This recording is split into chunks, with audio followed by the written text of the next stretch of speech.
Yeah, so the explicit guide for version 16 to 17 is given, and the same guide will apply for version 17.10 as well, because this is a non-breaking change. It's mostly, as I was saying, some fixes and a platform quality. There are adjacent features that are coming with Mojaloop version 17.10.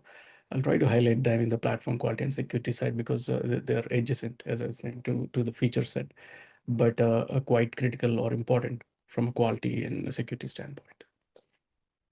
So general objectives, not just for this PI, for platform quality and security workstream. The reason for its existence is to ensure we improve the quality or maintain the quality required for nation scale deployment of Mojaloop, and also the security, to cover the security aspects of it. So related to that, some of the objectives have been, maybe this is not an exhaustive list, but representative hardening of Mojaloop releases. So we want to spend time looking at the Mojaloop releases, ensuring that we address vulnerabilities in them, quality issues, ensure we reduce we mitigate security issues, and we also maintain high standards of quality and coverage for all the scenarios that are supported out of the box. It also includes security testing of Mojaloop. This workstream has done that in the past, but we've also taken help from community members. In the past, we had Upanzi Network, who did focused penetration testing or security testing of our finance portal, and given us a report. We have several adopters who have done penetration testing on their deployments and have given us input. So all these are accommodated and taken into account while we publish our next release, and feedback and issues that are reported are fixed, and feedback is taken so that we can improve the quality and security of Mojaloop. We have some of the issues that can be public in our backlog and continue to work through them. And there is also the aspect of securing the Mojaloop code base as well on GitHub. So this in itself has a lot of aspects to it. We use native GitHub tooling, but also other tooling that are part of other tools that are part of our CI/CD pipelines. For example, Dependabot is a well-known and widely used tool that we use, that GitHub offers for public repositories for free. So for all of our core or repositories that are the critical functional ones, we have this enabled along with other tooling as well. We have code quality, we have secret scanning, and GitHub is now coming up with several new ones or sub aspects of some of these tools as well. These are all part of the repertoire that we use for ensuring quality and security. And there's also other aspects. For example, there's no replacement or yet for peer reviews. We recently got GitHub Copilots peer review. Sonar Cloud already used to do that on our peer reviews. So it obviously does the scans or static scanning on the new changes and gives a grade, take that into account. But we also have GitHub Copilot. So we have two tools there for peer or pull requests itself. But we also have subject matter experts. We have a code owners list who are subject matter experts in a particular repo or area. And we need at least one approval from one of them for any change to be included and published with the Mojaloop at a repo level. So we believe it's still critical to maintain quality and security. And then we have a tooling such as license scanner and CI tools that we use. We have a slide later on that shows a glimpse of our CI tools that we use. And yeah, software bill of materials. I think we've discussed that sufficiently now. Nevertheless, it's still an important tool, and we've made several enhancements in the last two PIs. Initially, it was introduced, but now what yeah, I'll go into that when we get into that slide. But finally, this topic of provenance of Mojaloop artifacts has been discussed for quite some time. And finally, it's going to be implemented with our Mojaloop 17.10 release. We had it ready for version 17, but looking at the changes involved, we didn't want to include it then. And we also wanted to give sufficient warning for downstream tool maintainers and implementers that with version 17, we said that from version 17.10 or post V17, we will be supporting provenance of Mojaloop artifacts, which involves signing of Mojaloop Helm charts as they're published, but it will also require validation during install or deploy time and can be validated. So that is coming with 17.10. So in addition to the steps that we do in CI, covered some of these. We have a CodeQL. Depend about there's a tool called a SNYK. Sorry, it is SNYK, and of course a Copilot that does secret scans and also reviews on pull requests, peer reviews. We have Sonar Cloud that does the static scanning for our repositories. Every PI, we look at several different aspects. For example, we ensure, I think we have the checklist somewhere as well. We ensure that every repository has a current list of code owners, main branches are protected, branches named appropriately. There is a CI in place. They use um, for most of the repositories that we have now a common, I wouldn't call it a configuration, but it's called a Circle CI orb, where we have a common definition of all the CI steps and workflows that need to run, and some set configuration there as well. They can be overridden, of course, but this ensures that the CI steps that we define, for example, if there are 10 CI steps, any repository that is extending that orb get those 10 CI steps by default. So we can ensure that the quality of all of our core repos follow common standards, and any changes can be made easily there in the ORP as well. During security audits, we review the security and quality process that we have in place, ensuring coverage standards. This happens in our CI. We have end-to-end test suites based on use cases and scenarios, and of course, validating the deployment as we release and deploy those. So there are stories that we use in GitHub. These are, again, publicly available, open for the community to see and follow. There's a huge checklist that covers the different use cases that Mojaloop supports and testing of those use cases when deployed. To give a quick overview, you can see the various steps involved there. We check for deprecations, unit vulnerability checking, licensing checks, coverage checks. There's an image scan. We use Gripe for that. And some of them are redundant using different tooling, because some different tools use different vulnerability databases. For example, we've learned that Gripe uses 11 sources. There are some well-known databases, for example, that the US government itself maintains through a foundation or through a branch. But there are 10 other sources and databases that Gripe uses as well for checking for vulnerabilities. In addition, we also have GitHub themselves offering some scans, which come up as alerts, which we address during our release mechanism. So yeah, this is the checklist I was referring to earlier. During release time and quarterly, we ensure the various issues like ensuring code owners files are current, licensing issues, software bill of materials have no issues. They are generated for that particular release. In the last PI, thanks to Shuchita, we've introduced some scripts. What they do is so we have automated releases. Whenever a pull request is made, when it passes all the tests required, when it is approved and when it is merged, the release automatically happens. And now one other additional step that we've done with that is during the release time, we have a script that generates a software bill of materials for that particular repository and commits that file to the repository so that adopters can take a look whenever, and that's always the latest file. And during the Mojaloop release, it aggregates all these files and looks at the common dependencies and bundles them.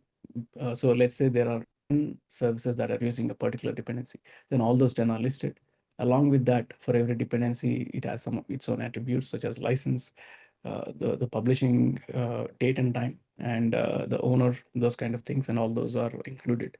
So the work that done in the last PI as part of this work stream, one of the goals there was to publish an aggregate software bill of materials for Mojaloop, and that will be included in the release notes itself. So we have the scripts for that in place, and it'll be published along with the license summary with the Mojaloop release notes. So all these are some of the items that we ensure during the quarterly security audit or during the release time that we do.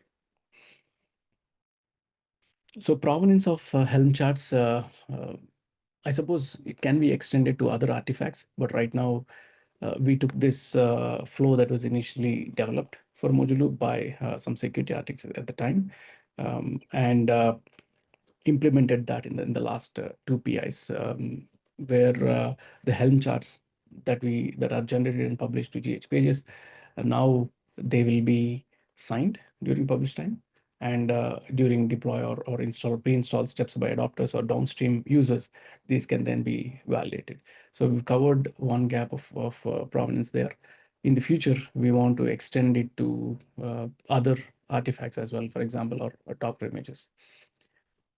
This is available for dev release as well. That's one benefit, because it can then be tested for dev releases as well, and we can ensure provenance for developmental releases as well uh, instead of just focusing on official releases. On the vulnerability management side, thanks to the workstream and the contributors in this area, um,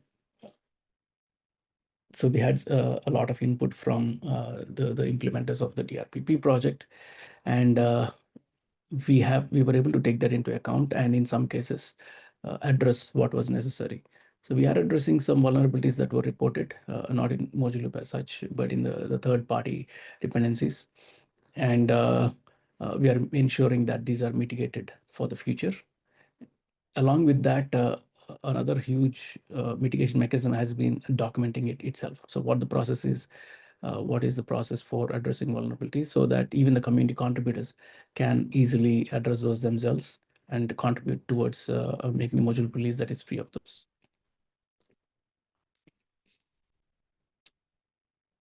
I think I've covered this one. Software bill of materials is now included in CI tools.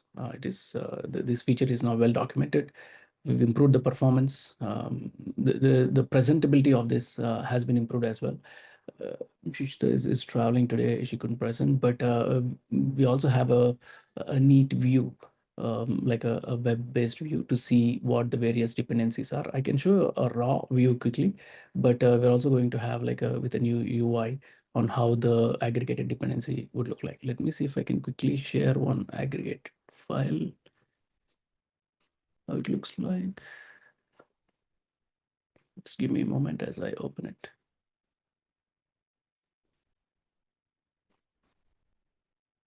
Okay. So we have something like this for version 17. It's probably very small here, but just to give you an idea of how it looks like, let's say there is a particular library, Swagger parser, or take anything like code frame. So you can see it lists all the services that are using it and various. So this is a very high level view of it. There is another detailed view which also has many other attributes, I think, which has about 11 to 14 attributes. But here we want to focus on a few things that are of interest for us. For example, the publish date, the owner, version, the license, and a dependency type. So this gives a good tool for SIs and adopters for regulatory compliance regarding, for example, licensing and ensuring that the dependencies are up to date. Anyone can set up a filter for the publish date and ensure that only latest dependencies are used, and we can cache dependencies easily. So there are multiple benefits to that. Let me go back to my presentation quickly.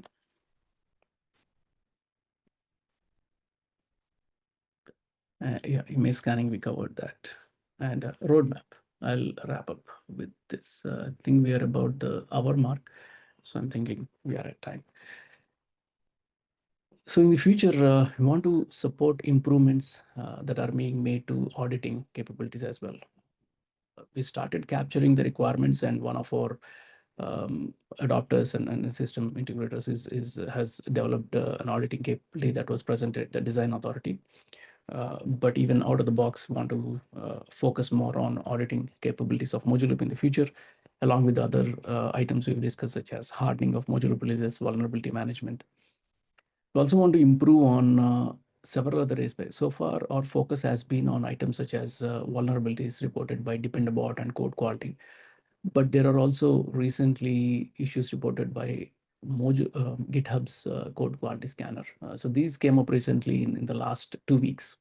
This tool was not, this specific tool was not available before, and it has shown up some code quality issues, and I want to focus on that post 17.10 release. So that's another thing we are planning for PI 27. We had to push back, or we had to postpone OpenSSF badge self-evaluation to focus on vulnerability management. Now that we've made a lot of progress on that, in the next PI, we want to continue picking up on where we left off regarding the OpenSSF or the flaws self-evaluation. And we'll continue with the other tasks as planned, like a quarterly security audits, improving on the template that we use, providing guidance, and finding one other thing we want to work on is improving access to security related communication by Mojaloop through secure channels. That is one thing we want to address in the coming PI as well, along with documentation. Thanks, Sam. We have about 10 minutes in case there are any questions that you want to post on chat, or if you prefer to speak your question out, you can raise your hand and we can give you the opportunity to speak. Excellent.